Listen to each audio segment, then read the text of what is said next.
Patuloy na nagbibigay serbisyo. Pag-asa at saya. GMA Regional TV. Kapuso ng bawat Pilipino.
Ito ang GMA Regional TV, One Mindanao.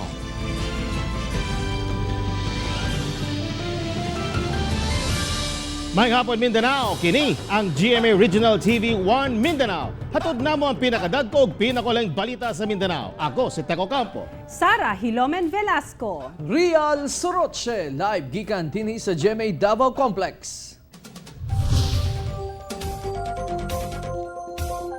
7 anyos nga batang lalaki na tabunan sa landslide sa Tigbao, samtang duha ka barangay sa Midsalip, apektado sa pagbaha.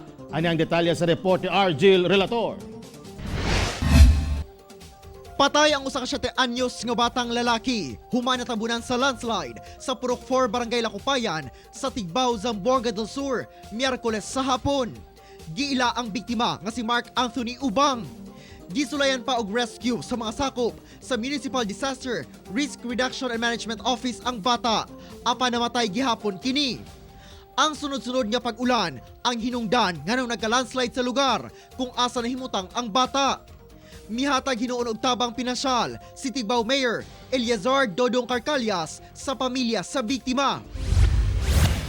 Sa Midsalip, Zamboanga del Sur, gibaha ang Barangay Poblasyon A ug Barangay Poblasyon B. Human mibunok ang kusog nga ulan Miyerkules sa hapon.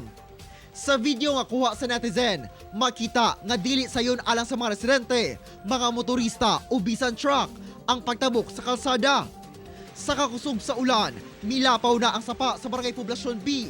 Hinungdan gisulod sa tubig baha ang kabalayan sa lugar. Base sa Midsalip MDRRMO, walay naangol sa maong hitabo. Bisan gila umang mugawas na sa Philippine Area of Responsibility ang bagyong Ophel ugma, dili gihapon magkumpiyansa tungod makaapekto gihapon sa kahimtang sa panahon sa Mindanao ang hanging habagat nga posibleng makamugna og localized thunderstorms nga moresulta sa kusog nga ulan ug hangin. Kabahin sa tropical depression nga si Ophel, kini naa na sa west nga part bahin sa Occidental Mindoro. And expected ugma sa munta kini maka-exit na sa atong Philippine Area of Responsibility. Diin na pakusugsad ang hanging habagat o kon southwest monsoon nakapikto din sa Mindanao karong adlaw. Ako si Argil Relator para sa One Mindanao. Magsugod na karong adlaw ang subling pagpatuman sa mas sayo nga curfew ug liquor ban dinhi sa Davao City. Ani report. Epektibo Oktubre 15, ipatuma na nakalatid sa Executive Order No. 55 nga gipakanaog ni Mayor Inday Sara Duterte kalabot sa subling pagpasayo sa curfew sa syudad sa Davao sugod alas 7 sa gabi kutob alas 5 sa kadlawon. Ipatuman kini sa tarang individual sa Davao gawas lang sa mga nagatrabaho sulod sa curfew hours. Busag giagni ang mga private establishments nga i-adjust usab ang ilang working hours. Busa ang mga manindahay apektado kay bisan abli pa sila sa pagsugod sa curfew, makunhuran ang mga mamalitay kay bawal na mugawas ang katawhan. Kining mamaligay og itlog nga si Nika Brillante aminado nga maapektuhan gayud ang ilang negosyo kay kasagaran kuno sa iyang mga suki mudaghan matag alas 6 hangtod alas 9 sa gabi. Paningkamutan gid na mo na sir nga sayo may makauli para di ta makalampas. So, ang inyong paninda ni maapektuhan pud. Pero sa uban ako mga kauban pareha ni nila tagdugay punis ta manguli. Samtang gibalik sab ang liquor ban sa Dakbayan sa Davao nga magsugod alas 7 sa gabi, kutob alas 5 sab sa kadlawon, kano sa bawal mamaligya og mag-inom og iliminong makahubog. Ang mga sari-sari store kinahanglang sarado na usab sa mga orasa. Ang pagvideo kay sulod sa balay, gidili sugod alas 10 sa gabi, kutob alas 5 sa kadlawon. Ang mga pulisa ipatuman aron rapungan ang padayong pagkuyanap sa COVID-19. Mulungtad kini kutob Disyembre 31, sugat na sa bagong tuig. Ako, si Real Soroche para sa One Mindanao. Naglibog ang katauhan labot sa managlahing payag sa pag-require sa medical o barangay certificate sa mga taga-Samal una makasulod sa Davao City. Mandatory ba gayud kini o dili? Atong sayron sa live report ni Jandy Esteban. Jandy. Real giklaro sa lokal nga panggamhanan sa Davao City nga dili mandatory ang medical o barangay certificate. QR code o valid ID lang ang kinahanglan sa mga taga-Samal aron makasulod sa Davao City. Nanigurado og medical o barangay certificate ang Samalenyong sila Grimas Bungkales, kinsa nagtrabaho isip utility worker sa Davao City. Kini human nabalitaan niya nga kinahanglan kuno ang maong mga dokumento una makasulod ang taga-Samal sa Davao City sukad kagahapon. Kahinumduman nga miluwat og pahayag ang Coast Guard Davao nga lakip na kini sa requirement. Permero, hassle siya pero kailangan mo sa trabaho kay kailangan mo kumubalik. Wanto kag Davao gyud. Apan sa interview sa Super Radyo Davao, gibawi kini ni Davao City Information Officer Jeffrey Tupas ug miingon nga dili kini mandatory. Doon na lamang daw miscommunication. Miani na hinuon kini og kalibog sa publiko. Hinuon dayong giundang sa Coast Guard ang pagpatuman niini dinhi sa pantalan sa Kilometer 11 sa Davao City. Wala na gipangayo nga mga requirement, gawas lang sa ilahang QR code ug valid ID. Sa ngayon ma'am, hindi naman siya mandatory talaga. Open pa rin sila ma'am na papasok at lalabas dito sa atin. QR code ug valid ID na lang usab ang ginapangita sa ubang pantalan sa syudad. Si Samal Island Mayor Aldavid Uy, wala man day problema alang kaniya kung unsa man ang ipatuman sa ubang LGU. I-clarify man pod no sa City Info sa Davao kay Sir Jeffrey Tupas. And I think naalay miscommunication and unless naagyoy official memo or official EO, then we will follow. So sa karon kay wala man siguro miscommunication lang, and then I don't think lisod man pod no kay whatever protocols pod ang gina issue pod ginapabuhat pod sa mga uban LGU, of course we will follow. Real pahimang no usab no sa Coast Guard Davao alang adto sa Coast Guard alang adto sa mga pasahero nga magsuot yun sa ilahang face shield kung musakay sa mga sea vessels ug sumala pa nila bisan pa man nga duna kay QR code ug wala gyud kay dalang valid ID di gihapon kakasulod sa Davao City ug sa Samal Island. Busa ang dalaon QR code ug valid ID. Real. Okay, daghang salamat Jandy Esteban. Balik serbisyo na karon ang mga personahe sa Cogon PNP sa Cagayan de Oro City human na-isolate tungod sa kaubang nagpositibo sa COVID-19 ug mas gipahugtan pa ang pagbadlong sa mga malapason sa health protocols. Dugang detalye sa report ni Cyril Chavez.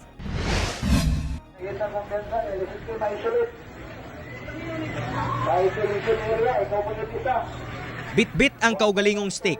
Kini ang nahimong katambayayong karon ni Police Captain Ernesto Sanchez, ang hepe sa Cogon PNP, sa pagbadlong sa mga masupakon sa minimum health standard batok COVID-19 sa merkado.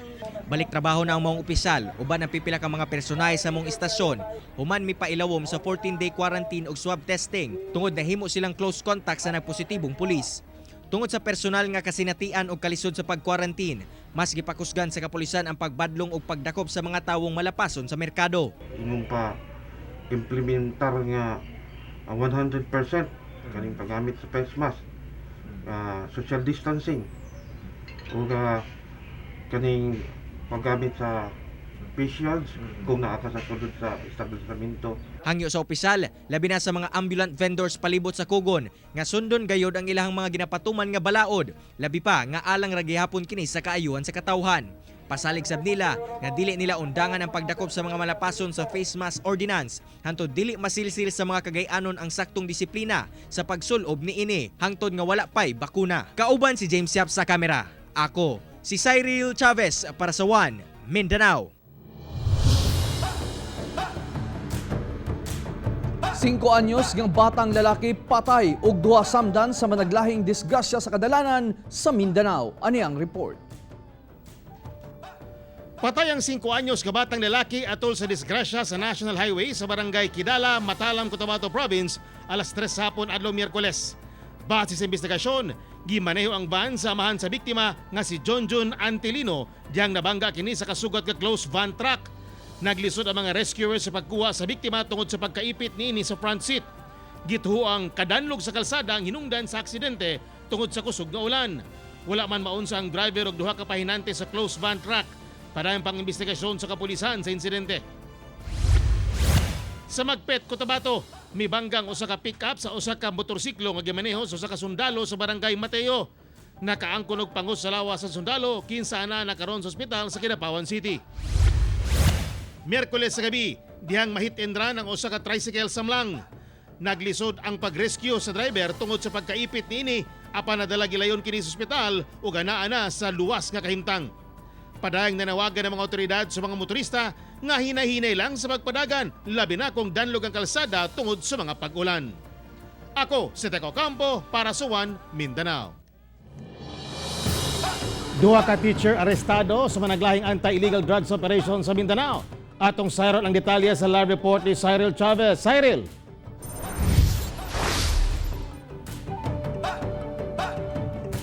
Yes, Tek, usa ka kanhing PE teacher sa Cagayan de Oro City ug usa ka kasamtangang senior high school teacher sa Pagadian City ang nadakpan human sa kalambigitan nila sa illegal nga droga.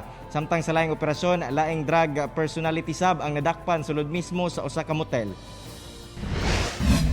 Arestado si Teacher Norberto Cesar Apiag II sa Public Senior High School sa Labangan, Zamboanga del Sur sa Joint Anti-Illegal Drugs Operation sa Kapulisan ug Philippine Drug Enforcement Agency sa Purok San Francisco, Barangay San Jose sa Pagadian City Miyerkules sa hapon. Kani user og droga ang suspect apan ning bag-o lang nagbaligya na kini og shabu. Kasong paglapas sa Comprehensive Dangerous Drugs Act of 2002 ang ipasaka batok sa dinakpan. Tinuod ka imuha tong shabu sir nga nakuha sir. Karon bako na po naman karong bago lang nga nagkuha na yun siya, nagbaligya na yun. Sa Cagayan de Oro City, priso karon si Jose Arizala Jr. alias Jojo Sepulveda, kanhi PA teacher o residente sa Zone 6 Barangay Carmen. Kini human nakuhaan og 14 ka mga pakete sa gituang shabu nga mobalor ngadto sa 136,000 pesos ug suspected drug marijuana atol sa pag-serve sa search warrant sa iyahang puy-anan. Nadakpan na kuno ang suspect kaniadto sa pagkalambigit niini sa illegal nga binuhatan. Wala na mihatag og pahayag ang suspect atubangan sa kamera. Nag-conduct mi og test buy. So, ang iyang kailambigitan sa illegal nga droga is pagbaligya, pag-distribution, ug paggamit. So, na-identify na mo subject for validation ng uban nga bisag kinsa na lang ang mosulod sa maong luna niya. Samtang nadakpan sab si Jaber Mauna, 23 anyos atol sa drug bypass operation sulod sa usa ka motel sa Barangay Kauswagan, Cagayan de Oro City. Nakuha gikan sa suspect ang mark money. 5 ka sachet sa suspected shabu nga mobalor ngadto sa 380,000 pesos. Kasong paglapas sa RA 9165 ang gipasaka batok sa mga dinakpan. Mo adtura yang runner niya. Bali kuan ni siya, bali dili ni siya mag-istudya sa isa ka hotel ga pabalhin-balhin ni siya para dili gid siya madali ma-monitor lugar, dili siya madali madakpan. Ipato lang sa akong partner dito sir. Tapos? Mo to. Dakop.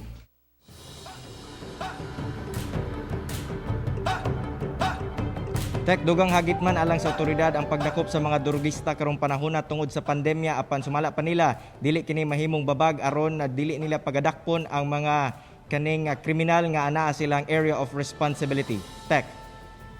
Daghang salamat, Cyril Chavez. Malampuson nga napahigayon ang pinakaunang community exercise aron masukod ang level of vigilance sa katawhan sa Davao City kontra terorismo. Ani report ni Sheila Vergara Rubio.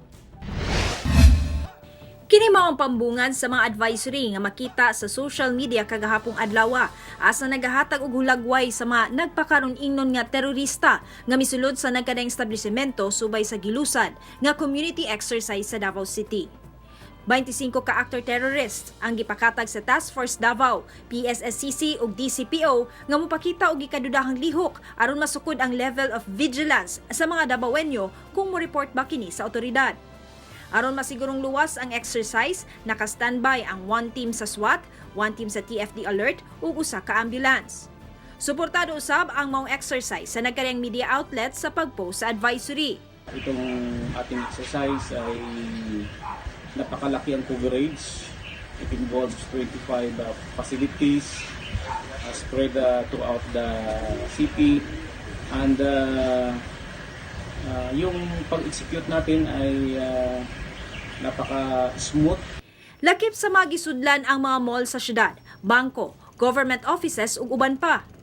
Pipila ka mga empleyado ang mi-report sa otoridad sa ilang mga nakitang gikadudahang tao, busa gilen kining na-neutralize. Milungtad ang exercise kutob alas 3 sa hapon ug na-neutralize ang pipila sa nagpakaron ingnon nga terorista nga gi-report sa mga Davaoenyo. Gilauman nga abtik gayud ang tanan sa pag-report sa mga gikadudahang tao. Mapasalamaton ang security cluster sa syudad sa kooperasyon sa tanan. Yung result ng exercise ay hindi naman natin masabing na-perfect ng mga participants yung kanilang obligation to report. May mga hindi din nakapag-report, but the output is still very high. Malampuson sab ang pagpahigayon sa aktibidad nga walay nagpanik ug wala sab nagkulgot ang dagan sa trapiko. Ako si Sheila Vergara Rubio para sa One Mindanao.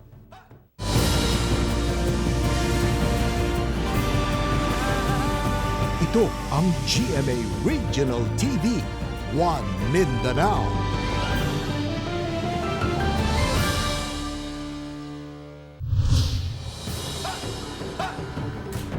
Usa ka bag nga nabilin sa simbahan sa Holy Infant Jesus of Prague sa Shrine Hills na alaang bomba. Gihiling gilayon sa mga personay sa bomb squad sa Task Force Davao ang nabiling bag kilid sa entrance simbahan sa Holy Infant Jesus of Prague sa Shrine Hills, Matina, Davao City. Nanawag ang gwardya sa simbahan nga si Martin Barillano sa 911 mahitungod sa nabiling gamit.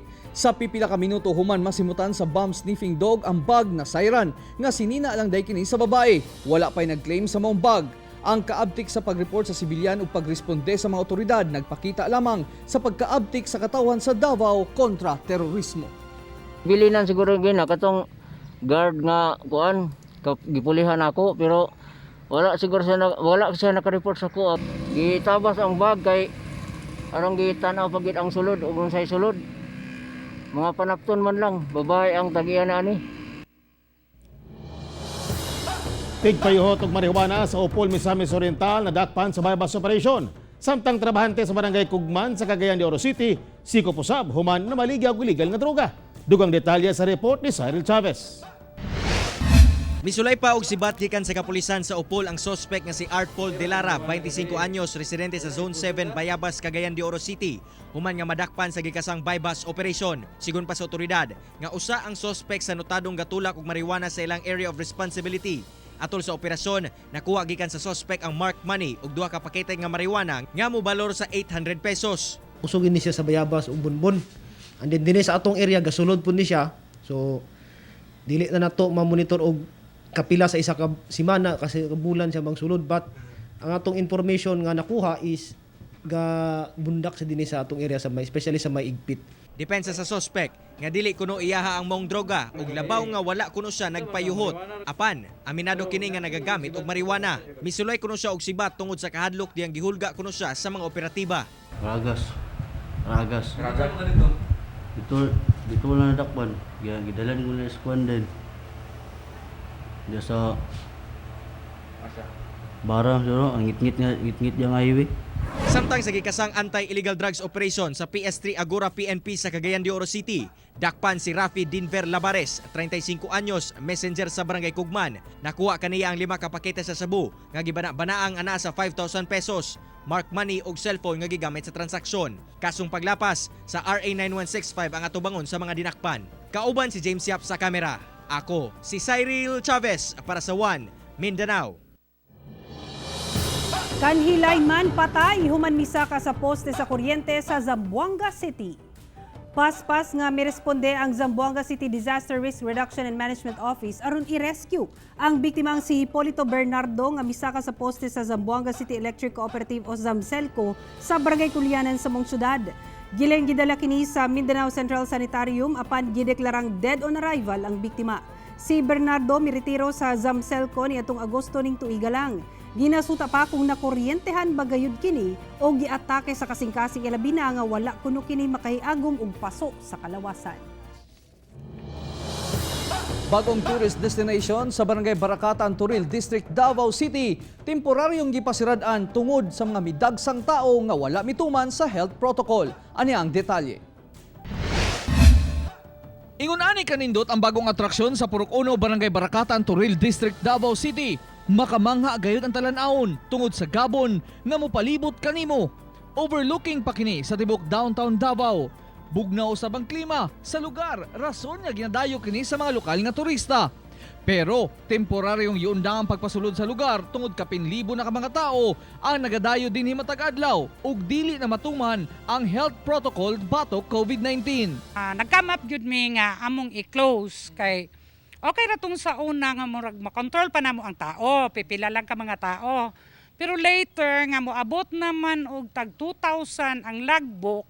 So inuit sa dili na gyud namo isa matolerate. Mireklamo na usab ang pipila ka residente kay disturbo na ang mga nagamotor nga nagadayo sa lugar. Saba kuno kayo, labi nagbaglumpaanay ang mga nakabura-bura.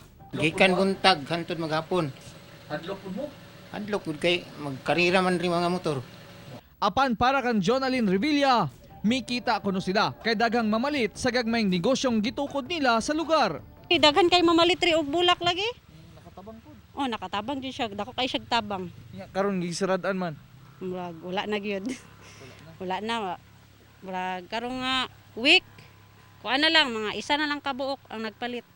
Gipasabot sa barangay sa mga residenteng naapektuhan nga ang ilang gihimo aron makontrola ang pagdagsa sa mga tao na posibleng hinungdan sa pagtakboy sa COVID-19. Although naga-face mask gyud, pagsulod kay kailangan man gyud. Pero pag abot dito, kung mag-enjoy sila, mag-inom sila, whatever, ilang buhaton, wala na gyud na sa among jurisdiction. Like social distancing, ma'am? Dili na gyud ma-observe, sir. Although, dili. Kauban si Melchor Awing sa kamera. Ako si Rial Soroche para sa One Mindanao. Sa nagpadayong pagserbisyo sa inyong kapusong istasyon, mga kapuso nasab sa Barangay Malanang sa Upol, Misamis Oriental ang nakadawat o ginabang pinagi sa Kapuso Barangayan on Wheels. Dugang detalye sa report ni Cyril Chavez. Dako ang pasalamat ni Nanay Teresita Edrolin, 70 anyos, human nga usa sa nakadawat sa hinabang nga hatod sa GMA Regional TV Kapuso Barangayan on Wheels. Isip senior citizen, nagasalig na lang kuno siya sa iyang anak nga mupakaon kaniya. Busa, dakong tabang kuno ang iyang nadawat nga hinabang karong adlaw. Dako gyud nga makatabang ninyo karon sa moa. Salamat gyud sa mga GMA Kapuso nga nakadawat mi sa ilang mga blessing gikan sa ila. Lipay sab ang ubang residente sa City Homes Upol tungod sa relief packs nga ilang nadawat gikan sa inyong kapusong estasyon. Dako namong pasalamat sa GMA Kapuso kay ginagmay pero pakatabang na sa amo ni.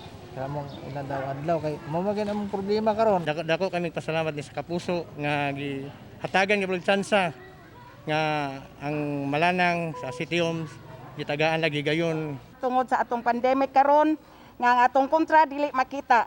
So, thanks God nga imo kaming gitagaag instrumento para makatabang sa akong mga katawhan dinhi sa Barangay Malanang. Sulod sa mga relief packs, ang bugas, canned goods o mga hygiene products nga magamit sa atong mga kapuso, labi pa nga padayon karon ang hulga sa COVID-19. Ug aron masiguro nga luwas ang mga partisipante sa Kapuso Barangayan, gidisinfect sa inyong Kapuso staff ang lugar ug hingpit nga gipatuman ang minimum health standard. Ang Kapuso Barangayan on Wheels kabahin sa ika-70 nga anibersaryo sa GMA Network nga tumong ang pagtabang sa mga naglisod tungod sa pandemya. Kauban si Roland Cañas sa kamera. Ako si Cyril Chavez para sa One Mindanao.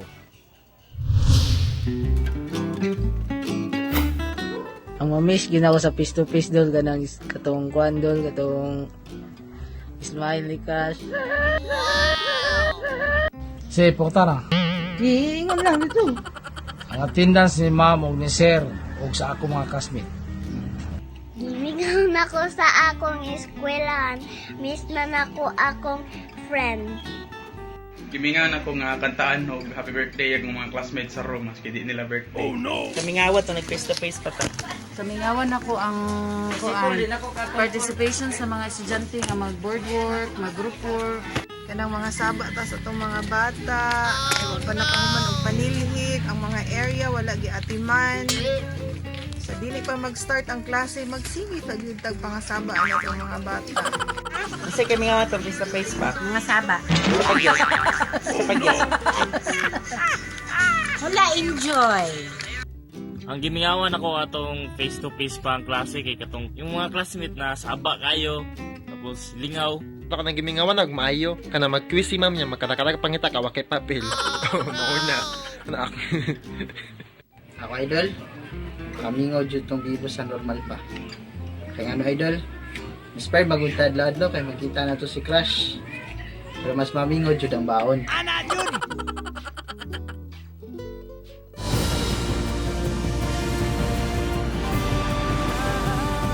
Ito ang GMA Regional TV, One Mindanao.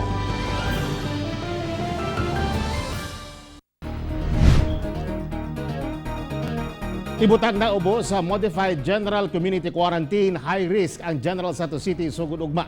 Sundo na sa local IATF ang gimando sa National IATF nga ibutang ang syudad ubo sa MGCQ High Risk hangtod October 30. Busa gipaabot ang mas luag nga pulisa alang sa katawhan. Apan ang mga gikan sa daing lugar kinahanglan gihapong mag-enroll o mag-register sa tapat tracing app sa Gensan una makasulod sa syudad. Ang mga dunay essential travelers lang ang makasulod ug bawal gihapon ang magsuroy-suroy. Samtang point-to-point ang biyahe sa mga pampublikong sakyanan. Magpabilin gihapon ang Sunday lockdown ug dunay gihapoy curfew sugod alas 10 sa gabi hangtod alas 4 sa kadlawon. Una lang giduso nga ibutang sa MGCQ ang syudad aron makatabang sa ekonomiya sa Gensan. Modified General Community Quarantine ta. So MGCQ ta by starting tomorrow. Tomorrow midnight. High risk ka punta because of our cases. Sa 200 plus cases nato na karon lagi punta sa high risk but MGCQ. Bagong panganak nga baby boy sa Magsaysay, Davao del Sur nagpositibo sa COVID-19. Ano ang COVID-19 update sa Mindanao? Pinaagi nining report. Duha ang natalang pinakabata nga nagpositibo sa COVID-19 sa Davao Region niadtong Lunes. Usa ka baby boy nga taga Barayong Magsaysay, Davao del Sur, kinsa 12 oras lang human gipanganak, nagpositibo na sa COVID-19. Samtang usa ka 5-day-old baby girl nga taga Ilang, Davao City ang nagpositibo sab sa sakit. Silang duha nakasinati og sintomas ni adtong Domingo. Misa ka na sa 3,771 ang confirmed COVID-19 cases sa Davao Region. 2,920 ang nakarecover na ug 129 ang namatay. Sa General Santos City, usa ka 10-month-old baby boy nga taga Barangay Labangal ang nagpositibo sa COVID-19. Na-expose kini sa inahan nga nagpositibo na daan sa maong sakit. Sa contact tracing, nagpositibo na sab sa COVID-19 ang tulo pa ka miyembro sa ilang banay. Doon na 541 total confirmed COVID-19 cases sa Gensan, 281 ang recoveries ug 21 ang namatay. Sa Malungon, Sarangani Province, magamit na ang Temporary Treatment and Monitoring Facility nga nagkantidad og 3 million pesos. Kompleto sa mga gamit ang mga room niini. Nakatakda sa magbutang og testing booth sa COVID-19 ang lungsod alang sa ilang mga residente. Samtang gianunsyo sa provincial government sa Sarangani nga libre ang pagkuha sa medical certificate sa tanang ospital sa probinsya sa Sarangani. Ako si Sara Hilomen Velasco para sa One Mindanao. Ana-ana sa 38.5 million katao ang nataptan og COVID-19 sa tibuok kalibutan. Samtang sobra 348,000 na ang dunay COVID-19 sa Pilipinas ug kapin 15,400 nini mga Mindanawon. Dunay sobra 38,520,000 katao ang nagkasakit og COVID-19 sa tibuok kalibutan. Miabot na sab sa sobra 26,687,000 ang recoveries ug 1,092,000 ang namatay. Samtang misaka na sa 348,698 ang nagkasakit og COVID-19 sa Pilipinas. Anaa na sab sa 294,161 ang nakarecover og 6,497 ang namatay. Og sa Mindanao, 15,481 ang dunay COVID-19, 10,174 ang naayo na og 533 ang namatay. Nagkagumot ang mga tao sa palengke sa Pagadian City dihang mibutho ang usa ka sawa. Anang report. Nabulabog ang mga mamalitay sa Agora Public Market sa Barangay Santa Lucia sa Pagadian City. Dihang kalit mibutho ang usa ka dakong sawa sa kalsada. Makita kining duha ka lalaki nga ginasulayan og dakop ang sawa aron isulod sa sako. Tungod sa ikog nila gigunitan, naglisod sila sa pagdakop tungod padayon kini sa pagkisi-kisi. Ibati usab ang mga tao nga nanyagit dihang muakto sa pagtukob ang halas sa mga lalaki. Taod-taod, miduol ang usa ka lalaking may dalang laing sako ug dinhi iyang nagunita ng ulo ug gilayong nadakpan ug gisulod na sa sako ang halas. Gikan kuno sa emburnal ang sawa ug tungod sa ulan migawas kini. Giturn over na ang sawa ngadto sa otoridad. Ako si Teco Campo para sa One Mindanao. Mga kapuso, sugod ugma, makapalit na maog ticket para sa virtual concert ni Asia's multimedia star Alden Richards. Isipagsaulog sa 10th year sa show business ni Asia's multimedia star Alden Richards, ipahigayon karong December 8 ang first ever virtual reality concert sa Pilipinas, ang Alden's Reality. Pinaagi niini inyong ma-feel nga daw kauban ninyo siya. Giproduce kini sa Synergy, a GMA collaboration ug kabahin gihapon sa 70th anniversary sa GMA Network. Available ang tickets sugod ugma pinaagi sa www.gmanetwork.com/synergy. Busa, palit na mga kapuso. Mga kapuso, 71 kaadlaw na lang una magpasko.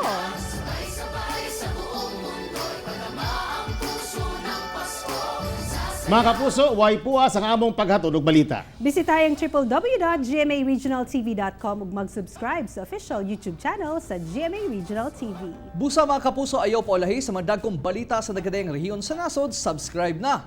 Og mo katumulahig dagkong balita sa Mindanao karong adlaw. Ako si Real Soroche. Daghang salamat sa inyong kanunay nga pag-uban kanamo matag adlaw. Ako si Sara Hilomen Velasco. Tungod mga balita sa atong palibot, importante alang kanamo. Kini ang GMA Regional TV 1 Mindanao. Teco Campo, buong puso para sa Pilipino.